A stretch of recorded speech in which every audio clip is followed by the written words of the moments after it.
Fans everywhere are on the hook for the next season of Rick and Morty, and we just can't wait to see what adventures are in store. But there are some things that even the biggest, most dedicated, and boy are they dedicated, fans of the show might not know. The show has plenty of secrets and awesome behind-the-scenes gossip, so let's get scranching. Show me what you got. The Szechuan Sauce. Whoever thought that a cartoon TV show could actually cause its fans to riot? And we're not just talking over message boards. If you don't know, there was a joke at the very end of the season 3 premiere about a McDonald's special Szechuan sauce that was only released for a limited amount of time when the Disney movie Mulan opened in 1998. And I'll go out and I'll find some more of that Mulan Szechuan teriyaki dipping sauce, Morty. There was such a demand for the sauce after that episode aired that McDonald's actually brought it back. Only they didn't stock enough, and fans literally rioted. Luckily for show creator Justin Roiland, McDonald's actually sent him a whole bottle of the stuff. If you know anything about Dan Harmon, you know that he is a huge 80s and 90s pop culture fan. He really knows his stuff and has found some really clever ways of sneaking in references wherever he can. One of the most subtle that you may never have noticed is the car that Morty's dad Jerry drives. It's actually the famous Wagon Queen family truckster that was featured in the cult hit National Lampoon's Family Vacation. Harmon's tense relationship with Chevy Chase from their time on Community might have also inspired the design choice a little bit too. Once we get to know and love cartoon characters the way they are, it's really hard to imagine any other voice coming out of their mouths. This is very true for Jerry, who's brilliantly voiced by the lovable and sometimes perfectly pathetic Saturday Night Live alum Chris Parnell. I remember feeling that way about a young lady named Your Mom, and that's not an urban diss. But if they had gone another direction, Jerry might have turned out entirely different. Breaking Bad's Bryan Cranston actually auditioned for the role, and while we will forever love him as Walter White, we'll stick with our Jerry the way he is. Thank you very much. That's not the only involvement Bryan Cranston had with the show, however, though he might not even know about this next one. The now infamous Pickle Rick episode instantly became a fan favorite. I turned myself into a pickle, Morty! Boom! Big reveal, I'm a pickle! And it was actually inspired by an episode of Breaking Bad, specifically the one where Walt's van breaks down in the desert. Creator Justin Roiland was inspired by the idea of Walt, totally trapped, without the equipment of people he might normally lean on. He wanted to see how smart Rick was in the most isolated of circumstances, just like Walt. Get Schwifty might not get regular radio play, but it remains one of our favorite tunes forever. The simple and yet catchy tune that Rick and Morty improvise on the fly in order to save Earth from destruction in a galaxy-wide version of the X Factor has some pretty surprising origins. While you might think it was written for the episode was actually written around the song, which Justin Roiland wrote when he was a kid. He wanted to prove to a childhood friend that it was a good song. Exactly. It seems a show like Rick and Morty would have a pretty adult rating, but actually they rarely pass TV-14. That's because the Cartoon Network branch Adult Swim that Rick and Morty airs on wants to make sure that the show stays on the air. Because of this, only 2 episodes have ever exceeded the TV-14 and made it to TVMA yet. The episode Interdimensional Cable 2 was the first, probably because of the repeated mention of a certain body part, and Vindicators 3, The Return of World Ender, because of, well, all that violence. It's hard to talk about one space and time traveling animated series like Rick and Morty without at least bringing up its predecessor, Futurama. And Dan Harmon knows this. In fact, during early promotion of the show, he likened it to a cross between Futurama and The Simpsons. And some fans have even wondered if Futurama and Rick and Morty take place in the same universe, or multiverse, that is. People have spotted both the Slurm logo and the Planet Express ship in episodes of Rick and Morty, so who knows? While they might not want to be him, it seems that fans are interested in acting like Jerry, at least in one particular way. In the episode Big Trouble in Little Sanchez, Jerry is seen playing a game on his tablet that is very Jerry. Basically, quietly popping balloons, and that's it. Well, if you're looking for a piece of that action, you can actually play the mindless balloon popping game for real. It's called Rick and Morty Presents Jerry's Game. Futurama isn't the only world that seems to coexist with Rick and Morty, though it might come as less of a surprise that the other show that belongs in the Rick and Morty universe was created by Dan Harmon himself. That's right, there is a ton of evidence that signals that Community and Rick and Morty share a timeline or two. In the episode Autoerotic Assimilation, Rick even creates an alien version of Community before getting bored of it, and moving along in classic Rick fashion. While it was on the air, Community gained a reputation for developing one too many inside jokes over the course of its seasons, and Dan Harmon wanted to avoid the same mistake when it came to Rick and Morty. So, aside from a couple of recurring characters from season 1, they really pushed for new stories as much as possible in 2 and 3.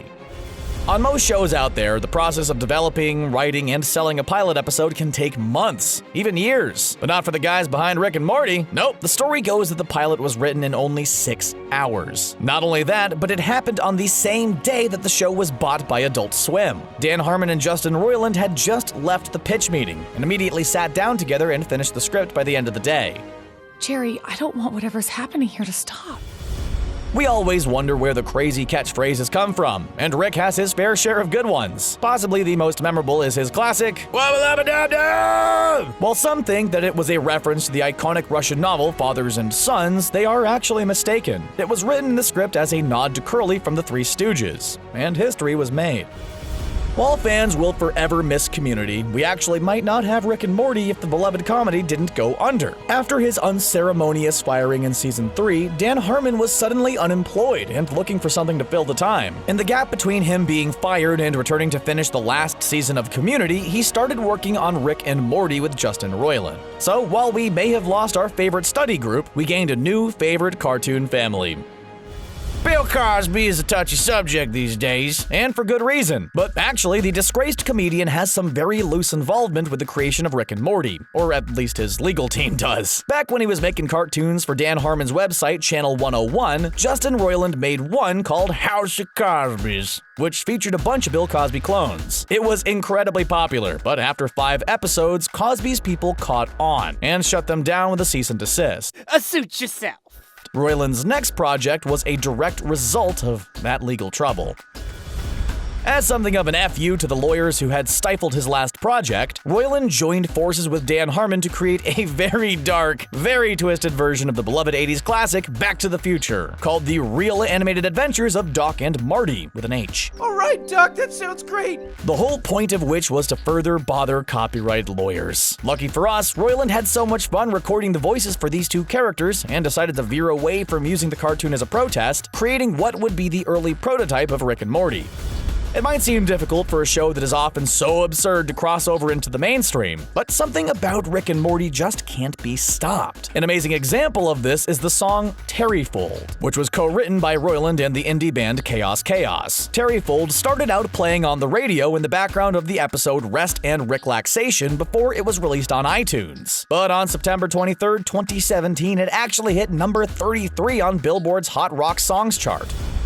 The popularity of the show has spawned quite a few different side projects, from advertising collaborations, to animated shorts, to comic books. The comic books have been an awesome way for fans to keep up with Rick and Morty during the show's long hiatuses between seasons. If you're a big fan of the show, you know that it mainly takes place in the dimension C-137. But what might surprise you is that the first 10 issues of the comic actually happen in C-132, with a different Rick and Morty. If you ever doubted that Rick and Morty had worldwide appeal, look no further than the bizarre short film Brush World Adventures to change your mind. 1 year to the day after the surprise first episode of Season 3 premiered, Adult Swim released this insane Australian version of Rick and Morty, created by Aussie animator Michael Cusack. While fans loved it, the mayor of the Australian city Bendigo did not, and went out of her way to clarify that her home is nothing like the way the cartoon portrays it.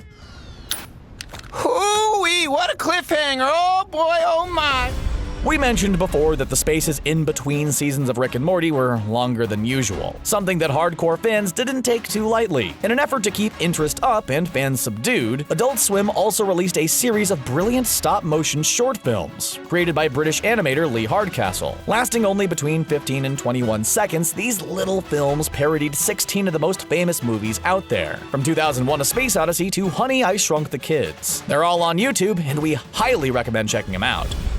The fact that some huge advertisers jumped on the opportunity to partner with Rick and Morty really says something about what a massive sensation the show is. It seems like the last show anyone would want associated with their brand, but the ad execs behind Carl's Jr., Old Spice, and the movie Alien Covenant, no really, couldn't resist. An old friend even makes an appearance in the Old Spice spot, the butter robot. Poor little guy winds up eaten by a can of Old Spice, but at least it means an end to his existential suffering. Rick's unfortunate habit of burping, well, always, might seem to some like a result of his rampant alcoholism and general lifestyle, but it's actually more of a family affair than we realize. Sarah Chalk, who voices Rick's troubled daughter Beth, shares this trait with her animated old man. The actress can burp on command, whenever she feels like it. This is actually something that Justin Roiland is jealous of, as it takes a lot of effort for him to produce all of those mid-sentence Rick burps while recording. Excuse me. In the first season of Rick and Morty, the writer's room was an all-dude affair. They've since switched it up, but the evidence of that still exists in the animation. There are so many random alien creatures in the show that the team decided to make designing them a little bit dirty. A ton of the background aliens you see are actually based off of the, well, male anatomy. Yep, they actually set out to make these creatures look like male body parts, and then threw eyes and mouths all over them. Almost every cartoon character out there will tell you that they are a fan of The Simpsons, or at least that they used to be for a long time. Justin Roiland and Dan Harmon are no different, and jumped at the chance to put their Rick and Morty spin on one of the beloved Simpsons couch gags. Of course, things got a little more Rick-diculous than the family from Springfield normally does. Rick and Morty crash their spaceship into the Simpsons' house, effectively liquefying the family. Don't worry though, things work out in the end. Sort of. The episode M. Night Shyam Aliens is one of the best, with a ton of mind-bending twists and a guest voice by comedian David Cross as the leader of a group of aliens trying to trick Rick into revealing his formula for concentrated dark matter. It's a classic, but actually it was based off of something that happened to a friend of Justin Roiland. Apparently, the guy had a bad acid trip and began to hallucinate aliens before winding up taking all of his clothes off in order to be invisible to the imaginary space invaders. It's no secret that Dan Harmon and Justin Roiland aren't afraid to let things get pretty dark in the Rick and Morty universe, but it actually could have been even darker. Originally, Roiland wanted every episode to end with a version of Earth getting destroyed. He thought it would be a funny recurring gag, but was ultimately outvoted by the other writers. Let's get out of here and go on a classic Rick and Morty adventure. Yeah, all right, Rick, I'm all in. We can't wait for the 4th season of Rick and Morty, whenever they choose to surprise us with it. What about you? Did you know all the items on this list, or did any of them blow your mind? We hope you had fun watching, and until next time.